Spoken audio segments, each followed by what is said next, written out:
talk about travelling by other means. Planning a summer holiday can be a headache with endless choice competing against limited time and limited money. So should you roll the dice and try somewhere new or stick with the old faithful? With that in mind, we're joined by Lorraine Sweeney, hotelier, Eoghan Corry, owner and editor of TravelExtra.ie, Jade, Kirwan, who's head of communications at Ryanair. Good morning and welcome. Good morning, Pat. And Jade, we'll talk to you first. Ryanair have a number of new routes on this year. Yes, absolutely. Where can you arrive at and where can you travel from? So we've a whopper schedule this year, over 200 routes, 10 of them new as you mentioned. So from Cork, we have 6 new routes. We're going to have Barcelona, we have Brussels, we have Paris, we have Rhodes, Venice and Zadar as well. From Shannon, we have the addition of Gran Canaria for the summer. From Knock, we'll have Tenerife, extended actually from the winter, having performed quite well. And then from Dublin, we'll have Olbia and Tallinn as well, so 2 new additions there too. So some nice... Okay. Now, the extra routes in Cork, does that mean that you managed to get an extra plane into Cork? Is that how it's so done? we're actually going to have an extra plane there for this summer, so we're up to 4 aircraft now in Cork, which is phenomenal. It's about a 400 million investment, so significant growth there. Okay, we were expecting prices to rise this year on account of fuel costs and so on. What's happening generally in Ryanair? Michael O'Leary expressing disappointment recently that fares had not increased by as much as he thought, but the rest of us were cheering. Yeah, absolutely. I suppose fares are up about 21% on the previous year, so we're just under the €50 mark on the average fare for the last year. Now, looking into summer, we had expected them to rise by 5 to 10%. But unfortunately, I suppose for some it won't be rising so significantly, but it is great news for our customers. The customers will only be experiencing a soft lift for the summer period, anywhere between 0 to 5%. So marginal really. So again, I think if they're planning any getaways this year, summer is the time to do it. You're offering, how many flights then out of Ireland all told? Do you know off the top of your head? I don't know off the top of my head. It's about 200 routes, so be thousands of flights. So Owen, what are your reflections on the choice we have? Really, really good choice. I mean, we've got 307 routes, I think, from Dublin. The last one was just the new route was announced only last week, Pegasus to Ankara and Turkey. And Ryanair, put on Albion Tallinn, which we weren't expecting. So we've 13 new routes. That brings the total out of Dublin to 307. About 106 of those are seasonal. Cork is back to pre-pandemic, which is something we took a little bit of time. We've over 50 routes from there, and we've about 30 from Shannon, and we've about 100 from Belfast as well. So the other smaller airports, Knock has got one new route, and Derry got a new route to Faro starting this week. We're getting back to pre-pandemic. We're not quite there. It'll be within breathing space, 98, 99%. It is helped greatly by the fact that one of the few airlines that was ready to return after the pandemic was Ryanair. Michael O'Leary, very clear strategy. He kept his aircraft certified. He kept his pilots licensed. He was prepared to jump. Obviously, Ireland is only a small part of their overall. It's only about 4% of their overall. He's moved into big markets, Spain, Italy, Germany, places like that. And that has been very good for Irish people because it's kept our choice up there, whereas a lot of other countries, the choice has been seriously chiselled back since the pandemic. Now, the timing of booking is important. How do you get the best price? Because if you go early when they launch the routes, the prices can be quite high. How long is a piece of string? What really happens is that it's trying to predict the winner of the horse race. And Michael O'Leary is a racing man. He would have moved, anticipated, as Jade told us just there, he was anticipating a situation in Europe this year where the demand would outstrip supply for a couple of reasons. Boeing,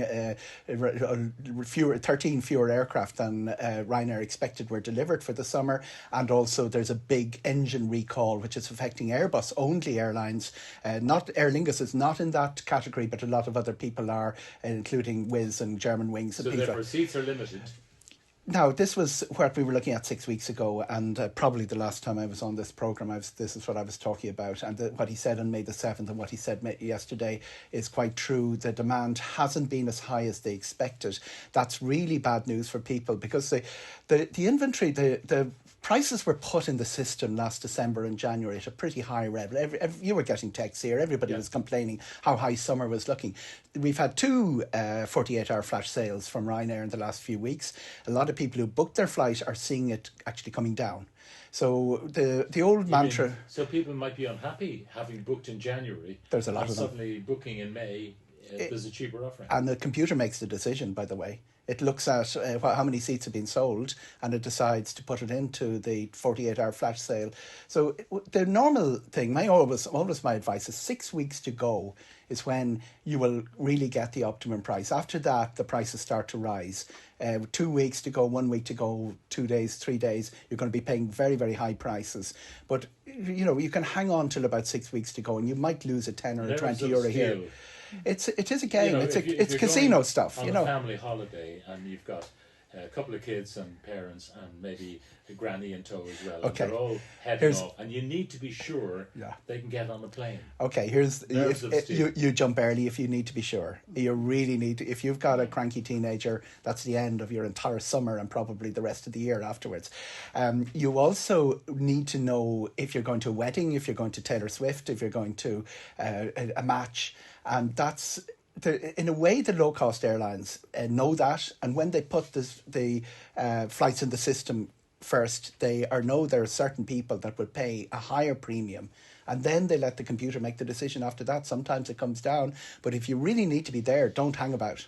Yeah. Now, what about the travel agents? Are they busy? The tour operators. Yeah, tour operators, travel agents, they're not the same thing. Tour operator puts the package together, the travel agent is selling it. Very busy, very strong summer for them. Couple of reasons. The travel agent and product is very different.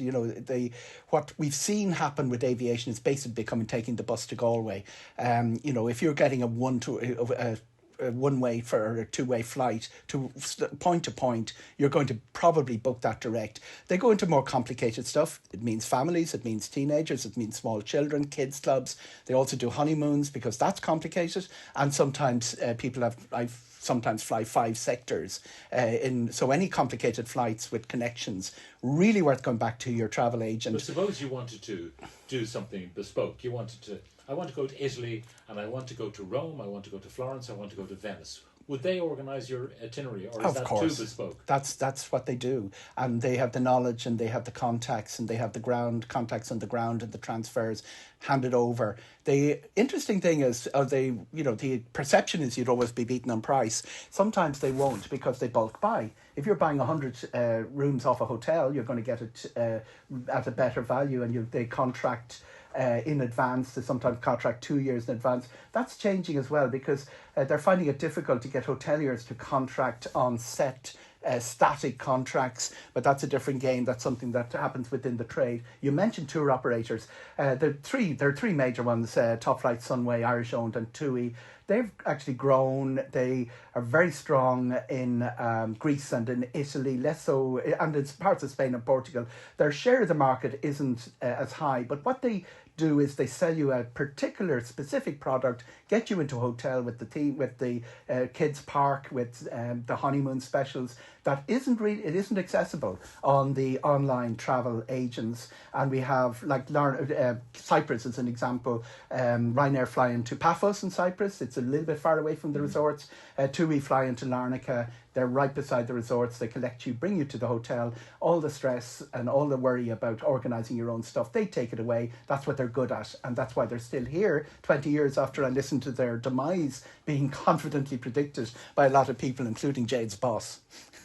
Michael O'Leary, yes, because he didn't like selling in bulk to travel agents. He decided he wasn't going to do that business anymore. It was quite fractious at the time. The agents didn't like him because he stopped paying them commission, and he responded quite aggressively. He actually won that hands down.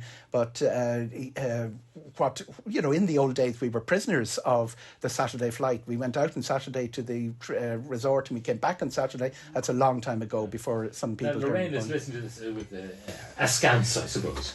How can you compete with all of this, Lorraine, as an Irish hotelier? Yeah, well, first of all, what I want to say is I really welcome Ryanair announcing new routes, because this opens up for Ireland hugely, especially people coming the other way. Well, yes, I look at flights from coming in, but also I'm old enough now to recall paying €700 for a flight to Brussels for a day trip.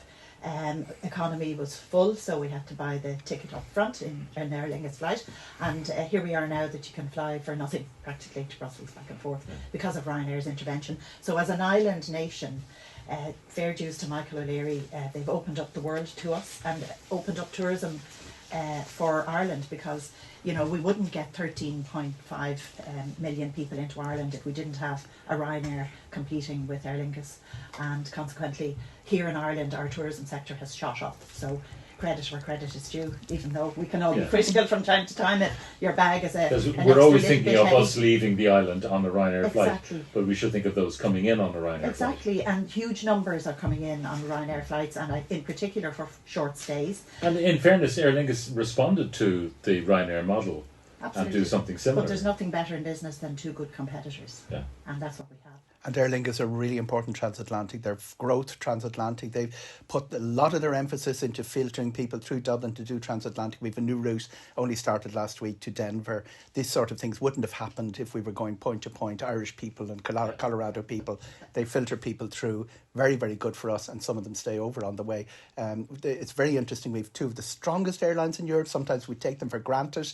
Every other country is looking at ailing airlines with not falling numbers. Lufthansa isn't anywhere near it was pre-pandemic. We've had two of the strongest airlines, and it leads to probably a little bit of taking them for granted, which shouldn't happen. So let's look at the domestic business then, hoteliers here and how they're coping. I mean, there are issues in terms of hotel rooms occupied, which you and I spoke about before, occupied by asylum seekers and Yes. Ukrainians and so on. Yes, and I think that's short-sighted. I think it's going to end soon enough. I think by the end of this year a lot will have changed in that regard as a result of changes that are taking place. Okay, so how fares the domestic industry at the moment? The early part of this year was soft market. Rates were down. We had a disappointing April. May is looking very good. And Who disappointed you? Who didn't come? the rates were down because less people were travelling. Yeah, So- but the UK is down anyway. Well, isn't it? Germany is our number one into Ireland, and UK is very, very low. It's the bottom has fallen out of the UK market in the last number of years for tourism into Ireland. America obviously is very strong, but Germany and France and other European countries are our biggest inward market here now. Okay, So so it has what are the changed prospects drastically. like for the summer? The prospects are strong, yes. I mean, we're just about at the start of the peak season now.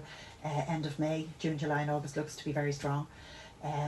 Really what makes a year in the tourism sector is, does it last right into September, October, November? And you can't predict that yet, but short-sighted bookings are very strong. Okay, and what are people booking? Well, I mean, are we talking about holidays? Are we talking about short breaks? yes, a lot of short breaks, and a lot of people are coming to Ireland, obviously, as we know, our natural environment. Pat, I mentioned to your researcher that I flew across from Africa, having spent a week there last week. And when I was about to land in Dublin Airport, and you look at the lushness and the greenness compared to where we've come from, I think people are coming to Ireland because of our eco-friendly offers, our natural environment, our seascapes and landscapes. And it's supposed to be the main reason why people are coming here. It's completely different to flying to Greece to sit in the hot And what sun. about the value for money thing? You've got to have a lot of domestic tourism to make it all work, don't you?